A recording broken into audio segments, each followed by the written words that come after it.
तो महामरदीप का ध्यान, नमस्ते, प्रणाम, सलाम वालेकुम, सत श्री अकाल, जय मसीह की, राम राम जी, जय माता की। दोस्तों, आपका स्वागत है मेरे यूट्यूब चैनल डिसेंट एडवाइस में। दोस्तों, आज हम बात करेंगे ऑनलाइन फ्रॉड के बारे में कि ऑनलाइन फ्रॉड कैसे हो रहे हैं, किस तरह से लोगों का पैसा बैंक में से निकाला जा रहा है, ऑनलाइन ही उनका पैसा गायब किया जा रहा है, ऑनलाइन डकैती की जा रही है, उनसे लोगों को उनको पता नहीं लग पा रहा है और उनका पैसा निकल रहा है। ये कहाँ से हो रहा है? झारखंड की राजधानी रांची से 250 किलोमीटर आगे जाके एक शहर का नाम है जामताड़ा। जामताड़ा से ही 90% फ्रॉड वहीं से ही ऑपरेट हो रहे हैं, वहीं से ही सारे देश में कर रहे हैं। ये युवा वर्ग के लोग हैं, जो लड़के वहाँ पे, और आजकल तो लड़के भी ये काम करने लग गई हैं वहाँ की, उन्होंने पूरी टीम बना ली है। ये सारी कहानी शुरू कैसे हुई, इसको जानने से पहले इसमें आपको क्या क्या ध्यान रखना है वो मैं सारा आपको बताऊंगा, किस तरीके से आप ऑनलाइन फ्रॉड से बच सकते हैं। क्योंकि आजकल लगभग 70% आदमी ऑनलाइन ट्रांजैक्शन करते हैं। ज़्यादातर लोगों ने अपना ऑनलाइन ऐप लोड किया हुआ है अपने बैंक का, या और भी एटीएम कार्ड से, डेबिट कार्ड से, क्रेडिट कार्ड से पेमेंट करते हैं और ऑनलाइन ट्रांजैक्शन ज़्यादा चल रही है। वो उससे अपने वॉलेट में भी पैसे डालते हैं। तो ज़्यादातर ऑनलाइन ट्रांजैक्शन का आजकल रिवाज है, तो उसमें ही ये ज़्यादा फ्रॉड करते हैं। किस तरीके से करते हैं, ये कहानी शुरू हुई है आज से 10 साल पहले। आज से 10 साल पहले से भी अगर पीछे चले जाएं तो इतने आदमी ऑनलाइन नहीं थे, इतने आदमी नेट नहीं चलाते थे। आज से 10 साल पहले नेट का ज़्यादा रिवाज चला, स्पीड थोड़ी ज़्यादा हो गई, 3G में कन्वर्ट हो गया। पहले 2G था, फिर 3G आ गया था, आजकल तो 4G आ गए, 5G आने वाला हो रहा है। जैसे ही 3G आया तो राम राम से जो युवा पीढ़ी है वो ऑनलाइन की तरफ ट्रांसफ़र हो गई। लोग बैंक भी ऑनलाइन हो गए सारे, और बैंकों ने भी ऑनलाइन ट्रांजेक्शन स्टार्ट कर दी। तो क्या हुआ, जामताड़ा जो जगह का नाम, डिस्ट्रिक्ट का नाम मैंने बताया, वहाँ के कुछ युवा दिल्ली में कॉल सेंटर में काम करते थे।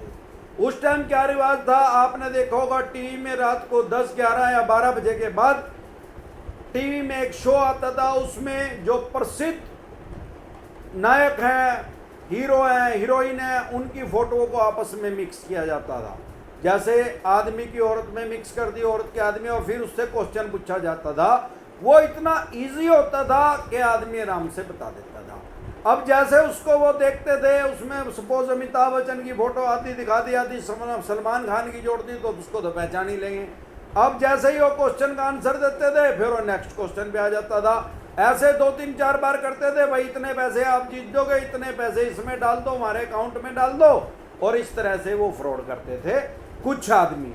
अब जब जामताड़ा के युवाओं के साथ भी ऐसे ही फ्रॉड हुआ, तो वो वैसे ही कॉल सेंटर में काम करते थे, और उसके बाद जब 1-2 बार उनके साथ फ्रॉड हुआ तो उनको ये स्कीम समझ में आ गई कि हम भी फ्रॉड करना ही स्टार्ट कर देते हैं। उनको फ्रॉड करने का थोड़ा एक्सपीरियंस हो गया, क्यों उनके साथ ही हो गया। और कुछ वो कॉल सेंटर में काम करते थे, काम तो कॉल तो उन्हें करनी आती थी। वो वहाँ से उल्टे जामताड़ा चले गए और अपनी एक टीम बना ली, 10-5 तो वहीं थे, 20-25 लड़के उन्होंने और इकट्ठे कर लिए। अब उन्होंने ऑनलाइन फ्रॉड करना शुरू कर दिया। वो बैंक से, NBFC कंपनी से, या बहुत सी जगह आजकल हमारा मोबाइल नंबर सब जगह ही होता है। कहीं भी हम गैस का कनेक्शन लेंगे वहाँ भी मोबाइल नंबर, कहीं से हम शॉपिंग करते हैं वो भी मोबाइल नंबर मांगते हैं, स्कूल में, कॉलेज में, हर जगह हमारे मोबाइल नंबर रजिस्टर्ड होता है।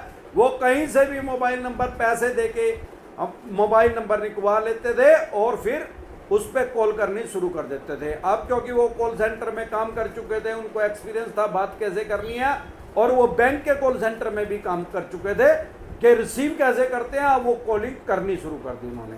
शुरू में उन्होंने क्या करना शुरू करा, जब नया नया इसका चलन आया था, वो सीधा OTP मांगने लग गए फ़ोन पे, और कुछ लोगों ने उन्हें दी भी है, क्योंकि नया नया चला था इसका चलन, लोगों को पता नहीं था कि इस तरीके से पैसे निकल जाएंगे।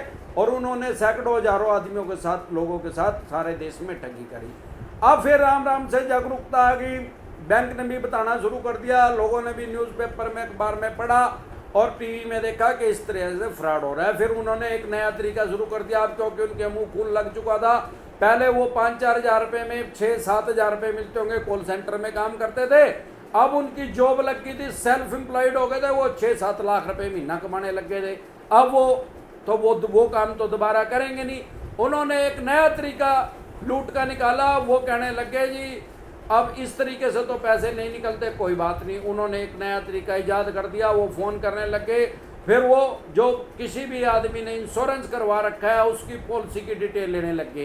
किसी की पॉलिसी की किस्त रुक रही है, वहाँ भी मोबाइल नंबर होता है, वहाँ से निकलवाने शुरू कर दिया उन्होंने।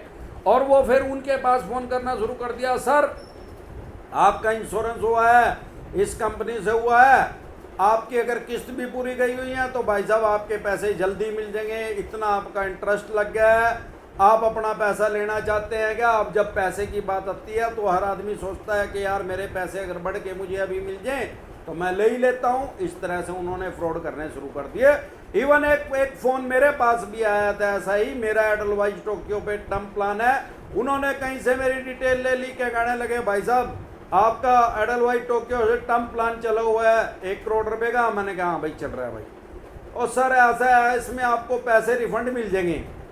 अब मुझे तो नॉलेज थी क्योंकि मैंने कहा भाई साहब कैसे मिलेंगे?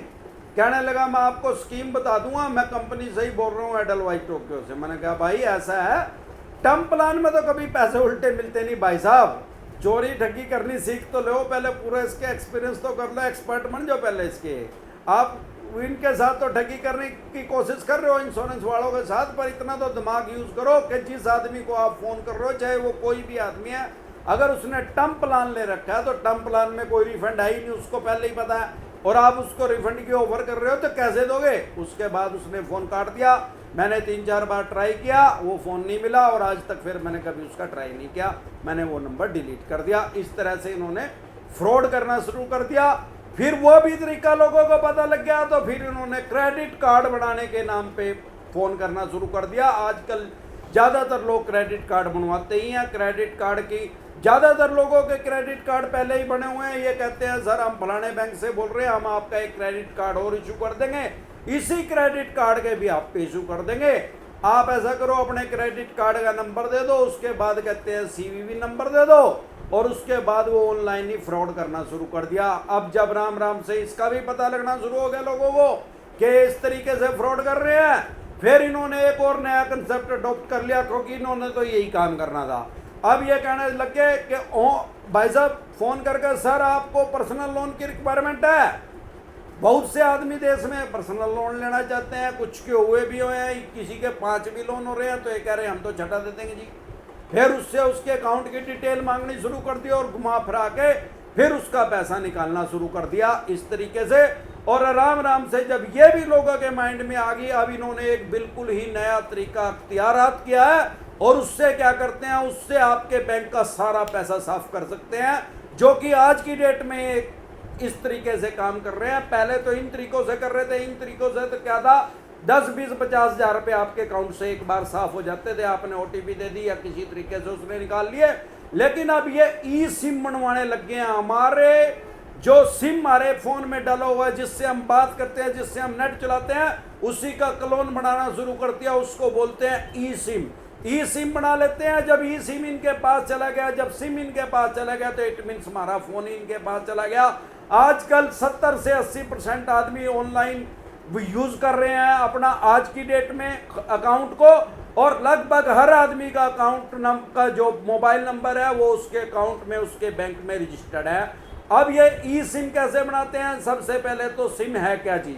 हमारे जो फ़ोन में सिम डाला हुआ है उसके अंदर हमारी सारी डिटेल है। हमारा नाम क्या है, हमारे फादर का नाम क्या है, हमारा एड्रेस क्या है, हमारा आधार कार्ड नंबर क्या है, ये सारी डिटेल्स हमारी कंपनी के पास सारी सेव हुई है, और वो उसमें सिम कार्ड के अंदर हमारी सारी डली हुई है। इसी से ही जो हमारा सर्विस प्रोवाइडर है, जैसे कि हमने जिस भी कंपनी का हम मतलब नेट यूज़ कर रहे हैं, उसका नेटवर्क यूज़ कर रहे हैं, चाहे वो वोडाफोन का है, चाहे वो आइडिया का है, चाहे वो एयरटेल का है, चाहे वो जियो का है, वो इस तरीके से जब हमारी डिटेल उस कंपनी के पास चली जाती है, सर्विस प्रोवाइडर के पास हमारी सारी डिटेल चली जाती है, और वो डिटेल ही हमारे फ़ोन में होती है। हमारे फ़ोन के दोबारा जब उसके पास जाती है तो हमारी कॉलिंग अलाउड करता है, उससे ही हम अपना फ़ोन सुन सकते हैं, उस सिम से ही हम अपना फ़ोन किसी के पास मिला सकते हैं, कर सकते हैं, और उसी से ही हम अपना नेट चलाते हैं, जो कि सर्विस प्रोवाइडर हमारी जानकारी के लेने के बाद उसको बोलते हैं KYC नाउ योर कस्टमर। कि वो अपने ग्राहक के बारे में सारी जानकारी लेना चाहती है कंपनी। अब ये क्या कर रहे हैं, सिम का ही क्लोन बना रहे हैं। फॉर एग्जांपल अमरदीप कादियान का ही सिम का अगर इन्होंने क्लोन बना लिया तो ये ही अमरदीप कादियान बन गए सर्विस प्रोवाइडर की नज़र में, इनके पास हो गया। आजकल क्या हो गया है, सिम एक तो जैसे आपने सिम सबको पता है, लेकिन आजकल ई सिम भी आ गया। वो ई सिम मैं आपको समझाता हूँ क्या चीज़ है। जैसे आपने देखा होगा घरों में सेट टॉप बॉक्स लगे हुए हैं, जिनके पुराने लगे हुए हैं, डीटीएच बोलते हैं जिसको, जो कि डिश से हमारे घर में टीवी चलता है, केबल की जरूरत नहीं। उसके पीछे आपने सेट टॉप बॉक्स के जो अंदर इतना बॉक्स होता है उसको सेट टॉप बॉक्स बोलते हैं। आपने देखो उसके पीछे एक कार्ड लगा होता है जो उसके अंदर डलता है। उस कार्ड के अंदर हमारी सारी डिटेल होती है और हमारे पैसों की भी डिटेल होती है कि हमने कितने महीने का, 6 महीने का, 1 साल का, 2 साल का, 1 महीने का, कितने का हमने रिचार्ज करवाया, कितनी हमारी वैलिडिटी है, कौन सा हमारा पैकेज है, उसके हिसाब से हमारा टीवी चलता है। उसके हिसाब से उस कंपनी को हमारे बारे में सारी जानकारी रहती है।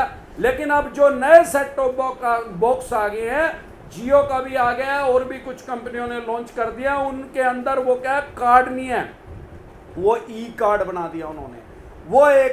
वो देते हैं अपना ओटीपी आ जाएगा वहां से कंपनी से, और वहां से जो भी इनका नया प्रोसेस आया उस तरीके से उसको वो एक्टिव कर देते हैं और उसमें उस कार्ड की जरूरत नहीं है। ऐसे ही मोबाइल भी नई टेक्निक के अब आने लग गए हैं मार्केट में, जिनमें सिम की जरूरत ही नहीं पड़ेगी, ई सिम ही चलेगा। और कुछ जैसे आईफोन में भी कई बार आजकल 2 नंबर भी चल रहे हैं, एक सिम कार्ड से चल रहा है और एक ई सिम से ही चल रहा है, 2 नंबर एक ही उसमें चल रहे हैं। ई सिम ऐसे ही सिम कार्ड ही है, वो इसी का ही क्लोन है, वो कंपनी ही उसको देती है, लेकिन ये इलीगल तरीके से उसको क्लोन बना लेते हैं, लेकिन वो लीगल है। जैसे अगर हमारे पास एक सिम है, फॉर एग्जांपल वोडाफोन का है, हम उसको जियो में कन्वर्ट करवाना चाहते हैं तो हम करवा लेते हैं। उस स्टोर पे जाते हैं, वो दूसरा हमें सिम कार्ड दे देता है जियो का, हम उसको निकाल के फेंक देते हैं और उसको डाल लेते हैं और वो एक्टिवेट हो जाता है। ऐसे ही ई सिम भी हम पोर्ट करवा सकते हैं, किसी भी कंपनी का, जियो का एयरटेल में करवाना है तो जियो का हम एयरटेल में करवा सकते हैं। उसमें सिम की जरूरत नहीं पड़ेगी, उसमें हमें उस कंपनी से साथ ईमेल करनी पड़ेगी या हमें फ़ोन पे उससे बात करनी पड़ेगी कि हम आपकी कंपनी का ई सिम चाहते हैं। वो ई सिम रिजेक्ट हो जाएगा और नई का एक्टिवेट हो जाएगा। अब ये ई सिम बनाते कैसे हैं, सवाल ये आता है। अब ये नई जो टेक्निक आई है, अभी फरीदाबाद हरियाणा में 5 युवक पकड़े गए हैं इसी ई सिम फ्रॉड के तहत। उन्होंने लगभग 3000 खातों से पैसे निकाल लिए हैं सारे देश में, अलग अलग जगह से। अब वो 4 आदमी उनमें से जो थे वो जामताड़ा के थे, एक उनमें से पंजाब का था। जो पंजाब का था वो पहले कॉल सेंटर में काम कर चुका था, और वॉलेट जो आजकल चले हुए हैं आपको पता ही है, जैसे पेटीएम, एयरटेल का भी है, वोडाफोन का भी है, और भी कई वॉलेट चले हुए हैं, फोन पे का भी है। इस टाइप की कंपनियों में भी उसने काम किया हुआ था, उसको सारी टेक्निक का पता था कि किस तरीके से ग्राहक से बात कर रही है और किस तरीके से वो पैसा उस वॉलेट में आ सकता है या उससे वो यूज कर सकता है। क्योंकि उसने जब कोई ये कॉल सेंटर में लगते हैं तो पहले इनको ट्रेनिंग मिलती है कि ग्राहक से कैसे बात करनी है, वो ट्रेनिंग उसने ले रखी थी। फिर उसने उस कॉल सेंटर से काम छोड़ दिया और उन जामताड़ा वालों के साथ, वो तो पहले ही एक्सपर्ट है, उनको एक नई स्कीम बता दी कि इस तरीके से तो भाई साहब हम सारे ही पैसे उड़ा सकते हैं किसी भी आदमी के, चाहे उसमें 1 लाख रुपए हैं, चाहे 1 करोड़ है, चाहे 10 करोड़ रुपए हैं, वो सारे भी निकाल सकते हैं कुछ टाइम के ड्यूरेशन के अंदर। उनकी भी टेक्निक है, वो एकदम कभी भी ई सिम बना के एकदम से पैसा नहीं निकालते। पुलिस की इन्वेस्टिगेशन में आया वो 10,000 रुपये से लेकर 99,000 रुपये तक एक बार में निकालते हैं, और एक बार में इतना पैसा निकाल के फिर 1-2 दिन के बाद फिर आराम से उस पैसे को सारे को उड़ा देते हैं। उसको पता, जब तक उसको पता लगता है तब तक ज़्यादा देर हो चुकी होती है। शुरू में उसको पता ही नहीं लगता। जैसे हम इस बात से समझेंगे, किसी आदमी के अगर हज़ारों रुपए हैं और उसमें से 500-400 रुपये, 100-125 रुपये अगर उठ जाए उसमें से, उसको नहीं पता लगेगा। किसी के 85,712 रुपये है, उसके उसमें से 125 रुपये उड़ गए तो उसको समझ नहीं आएगी, ना उसको ध्यान रहेगा, वो इतना छोटा नहीं समझेगा। उसमें से हजारों घटेंगे तो उसको पता लग जाएगा। किसी आदमी के 85 लाख रुपए बैंक में है, उसमें से 1 लाख रुपया, या उसमें से हजारों रुपए उड़ेंगे, उसमें से 10,000, 15,000, 20,000 रुपये, 22,000 रुपये, इस टाइप उल्टे सीधे फिगर से निकालते हैं तो उसको पता नहीं लगेगा। किसी के 5-5.5 करोड़ रुपए पड़े हैं तो उसमें से 1-1.25 लाख रुपया साफ करेंगे इस तरीके से उसमें से पैसा है निकालते हैं। अब इनका क्लोन बनाने का तरीका क्या है, ई सिम कैसे रजिस्टर करवाते हैं उस आदमी का, अपने पास इनका पास हमारे सिम इनके पास कैसे चला जाता है, ई सिम हमारा जो सर्विस प्रोवाइडर है वो इनको इशू कैसे कर देता है, उसे तो हमें करना चाहिए, क्योंकि इन्होंने उन कंपनियों में भी काम कर रखा है जो ये सर्विस प्रोवाइडर है मोबाइल की, उनके पास भी इनमें से कुछ आदमियों ने काम कर रखा है, इनको उसका भी तरीका पता है। अब ये क्या करते हैं, सबसे पहले कॉल सेंटर का आदमी बन के हमारे पास एक फ़ोन करते हैं, सर आपका, अब ये क्या करते हैं, पहले तो मोबाइल नंबर निकलवाते हैं बहुत से, काफ़ी निकल, वो तो मैंने आपको पहले ही बता दिया, हर जगह हमारा मोबाइल नंबर है, वहाँ पैसे देके देश के किसी भी कोने से मोबाइल नंबर लिखवा लेते हैं। उसके बाद क्या करते हैं, अपने लैपटॉप में ये बैंकों की एप्लीकेशन लोड करते हैं और उनमें वो नंबर डाल के देखते हैं। अब ये मेहनत पूरी करते हैं, हो सकता है 100 नंबर डालने और उसमें से एक ही नंबर बैंक उठाए, वो एक ही नंबर उसमें रजिस्टर्ड हो रहे हो, 99 नंबर और किसी बैंक की एप्लीकेशन में रजिस्टर्ड हो रहे हो, या वो ना रजिस्टर्ड हो रहे हो, किसी के रेडी पटड़ी वाले को हो या किसी के झुग्गी झोपड़ी वाले को, उसके पास बेचारे के अकाउंट ही ना हो, ऐसा भी हो सकता है। लेकिन जैसे ही वो नंबर, कोई भी नंबर उस एप्लीकेशन के साथ मैच करेगा, उस बैंक की एप्लीकेशन के साथ मैच करेगा, तो वो ओटीपी मांगेगा बैंक सुधा उसकी एप्लीकेशन, जैसे ही ओटीपी मांगेगा तो इनके समझ में आ जाएगा कि अब शिकार, ये हमारा शिकार है, इसको अब जाल में फंसाना है। अब जब जिस आदमी का इनके पास मोबाइल नंबर है, उसकी सारी इनके पास डिटेल है, मकान नंबर भी सब कुछ है इनके पास, एड्रेस उसका, ये उस आदमी के पास फ़ोन करते हैं, उससे बात करते हैं, उसको बताते हैं सर आपका नाम ये, आपके फादर का नाम ये, आपकी डेट ऑफ बर्थ ये है, जब उसके मकान नंबर ये है, जब उसकी सारी डिटेल ये बताते हैं तो वो विश्वास में आ जाता है, सोचता है एक कंपनी का ही आदमी है। फिर इनको ये भी पता होता है कि इसके पास 3G का फ़ोन है या ये 4G यूज़ कर रहा है। अगर फॉर एग्जांपल वो 3G यूज़ कर रहा है तो ये कहते हैं भाई साहब कंपनी की तरफ से स्कीम आई हुई है, हम आपका 4G में कन्वर्ट कर देंगे, फ्री ऑफ कॉस्ट है, तो आपको ये करना पड़ेगा। और जो 4G का हो किसी के पास, आजकल 5G की टेक्निक आने वाली है, आई नहीं है, ये कहते हैं हमारी कंपनी में आ गया जी, आपका 5G में पोर्ट हो जाएगा फ्री ऑफ कॉस्ट। आप चाहे तो आदमी सोचता है यार 3G से 4G में चला जाऊं, फ्री कर रहे हैं तो, और मेरी स्पीड बढ़ जाएगी, मजा आ जाएगा, 4G है तो मेरा 5G हो जाएगा, ये तो विदेशों में चलो, ये तो हमारे देश में ही फ्री में ही दे रहे हैं। तो अमूमन जैसे ही वो इनके झांसे में आता है, 100 में से अगर 2 भी आगे, 98 ने रिजेक्ट भी कर दिया, कोई बात नहीं, अपनी लेबर करते रहते हैं, क्योंकि इनको पता है कि अगर कोई मुर्गा फंस गया तो लाखों रुपए इनके पास आ जाएंगे। अब जैसे ही कोई हाँ भरता है, ये कहते हैं सर अपनी आप ईमेल आईडी कंफर्म करवा दीजिए। ईमेल आईडी जैसे ही वो आदमी बोलता है वो उसको लिख लेते हैं, नोट कर लेते हैं, और फिर सारी डिटेल वो जो उनके पास होती है उसको जानबूझ के सारी डिटेल को दोबारा से लेते हैं, उनको उसकी कोई ज़रूरत नहीं है। जब ईमेल आईडी उनके पास आ जाती है, उसमें वो ईमेल आईडी के साथ एक टेक्स्ट कर देते हैं, एक मैसेज डाल देते हैं, एक रिक्वेस्ट डाल देते हैं हमारे सर्विस प्रोवाइडर के नाम कि मुझे मेरी ये ईमेल आईडी जो है मेरी चेंज कर दी जाए।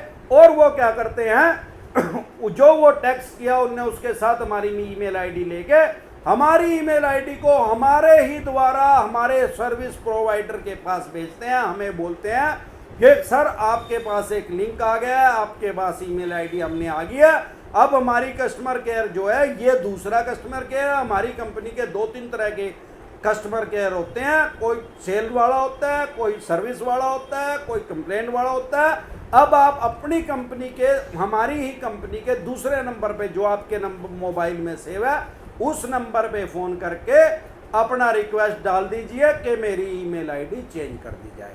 अब जब हम खुद से अपने कस्टमर केयर पे फ़ोन करके, अपने सर्विस प्रोवाइडर के पास फ़ोन करके खुद से अपने फ़ोन से ही बोलेंगे और अपनी डिटेल उसको बताएंगे, कहेंगे भाई हमारी ये जो है ये चेंज कर दी जाए, तो वो उसको चेंज कर देंगे। जैसे ही वो चेंज करेंगे तो उनकी ईमेल आईडी आ जाएगी। जब उनकी ईमेल आईडी आ गई उसके बाद फिर काम उनका बिल्कुल आसान हो जाता है। उस ईमेल आईडी से मेल करते हैं हमारे सर्विस प्रोवाइडर के पास जो हमारा मोबाइल चला रहा है कि हमें एक ई सिम चाहिए। अब कर तो वो रहा है, हमारा सर्विस प्रोवाइडर जो है वो ये समझेगा कि अमरदीप कादियान ही मेल कर रहा है, क्योंकि मेल आईडी उसी ने ही चेंज करवाई है। उसके ब्याह पे उनके पास ई सिम की उनके पास डिटेल आ जाती है, उनके पास कोड आ जाता है, वो इस चीज़ के एक्सपर्ट हैं। कोड डाल के ऑनलाइन ही ई सिम को वो इशू करवा लेते हैं और फिर उसके बाद तो मेरा जो फ़ोन है वो उनके पास ही चला गया। अब उनको कोई दिक्कत परेशानी नहीं है, अब उनको ये पता ही है कि मेरा कौन से बैंक में अकाउंट है। अब वो पैसा निकालना स्टार्ट कर देते हैं। वो मैंने आपको बता दिया किस तरीके से पैसे निकालते हैं। अब जो ये आदमी 5 पकड़े गए हैं, इनमें जो मास्टरमाइंड था वो पंजाब का था, क्योंकि वो ये सारे काम सीखा हुआ था। तो आपको इनसे बचने के लिए क्या करना है, आपके पास किसी भी कंपनी का किसी भी बैंक का फोन आए, बैंक वाले कभी फोन नहीं करते ऐसे, ना कभी बैंक पे ईमेल आईडी पूछते हैं, ना ओटीपी पूछा जाता है, इस तरीके से कभी बैंक से फोन नहीं आता। अगर कोई आदमी आपको ऐसा फोन करे तो आप समझ जो ये फ्रॉड है, आपके साथ फ्रॉड करना चाह रहा है। उसके आप उसकी अपनी ईमेल आईडी उसको कभी ना दो, और ना ही और जो वो डिटेल पूछ रहा है उसको कोई भी दो। और कई बार क्या करते हैं, मैसेज के द्वारा आपके व्हाट्सएप पे लिंक आ जाएगा या आपका नॉर्मल मैसेज आ जाएगा, उसमें भी ये लिंक भेज देते हैं, क्योंकि ये सॉफ्टवेयर के कलाकार हैं, एक्सपर्ट हैं इस चीज़ के। कई ने तो BBA MCA इन्होंने कोर्स किए हुए हैं इसके। तो ये क्या करते हैं, वो लिंक भेज देंगे, जैसे ही हम उस पर लिंक पे टच करेंगे वो सारी डिटेल हमारी वहाँ चली जाएगी, फिर भी हमारा बैंक खाली होने का खतरा है। और कई बार फ़ोन करके हमें कहते हैं कि ये एप्लीकेशन लोड कर दो सर, इस एप्लीकेशन से आपका काम आसान हो जाएगा। जैसे ही हम वो एप्लीकेशन लोड करते हैं, आप ये समझो आपके फ़ोन की, आपके कंप्यूटर की, आपके लैपटॉप की A से लेके Z तक डिटेल उसके पास चली गई। अब क्योंकि आपका जो बैंक है वो तो इसके फ़ोन के अंदर ही है। अब जब आपका बैंक फ़ोन के अंदर है, आपकी कॉपी फ़ोन के अंदर है, सब कुछ फ़ोन के अंदर है, तो आपका अकाउंट उस हैकर के पास चला गया। उसने जैसे ही सिम इशू करवाया, वो उससे आपका सारा बैंक का खाता खाली कर देता है। अगर 10-20 हज़ार रुपये बच गए तो फिर भी उसी का ही शुक्र मनाओ कि उसने बेचारे ने 10-20 हज़ार रुपये तो छोड़ दिए, नहीं तो वो सारा भी खाली कर सकता था। इस तरीके से इन बातों का ध्यान रख के आपको अपने बैंक को में होने वाले ऑनलाइन फ्रॉड से बच सकते हैं। तो आज के लिए बस इतना ही, कल फिर मिलते हैं एक नए टॉपिक के साथ। तब तक के लिए आप मेरे चैनल पे अपना प्यार और आशीर्वाद बनाए रखें। वीडियो अच्छी लगी हो तो प्लीज़ लाइक करें, शेयर करें, सब्सक्राइब करें और बेल आइकन का बटन दबाना ना भूलें। नमस्कार।